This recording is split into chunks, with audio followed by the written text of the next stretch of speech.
ঘুম থেকে উঠে ক্লান্ত শরীর নিয়ে ডিউটিতে আসলাম, আইসা দেখি যে পানির অর্ডার, তখন কেমনটা লাগে ক্লান্ত।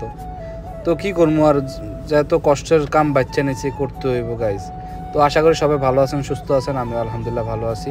তো এই ডেলিভারিটা ছিল একটু দূরে, গাড়িটা এই জন্য আর কাছাকাছি দরজা নিয়ে আসতে পারি নাই। আলহামদুলিল্লাহ লিফট ছিল, এই জন্য আর কোনো ঝামেলা হয় নাই।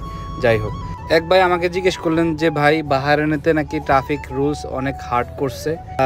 সেটা বলবো যে হ্যাঁ, অনেক হার্ড করছে। এটা হচ্ছে যে আপনার কিছুদিন বা 15 দিন আগে কার্যকর হয়েছে। যে আগে ছিল ক্যামেরা মারলে 50 দিনার, এখন হচ্ছে যে 100 দিনার।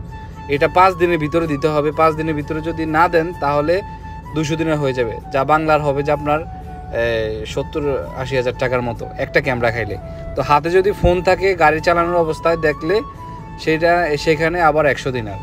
তো 5 দিন পরে দিলে 200 দিনার। তো এই জন্য বলি যে সবাই নিজের সেফটিতে থাকবেন।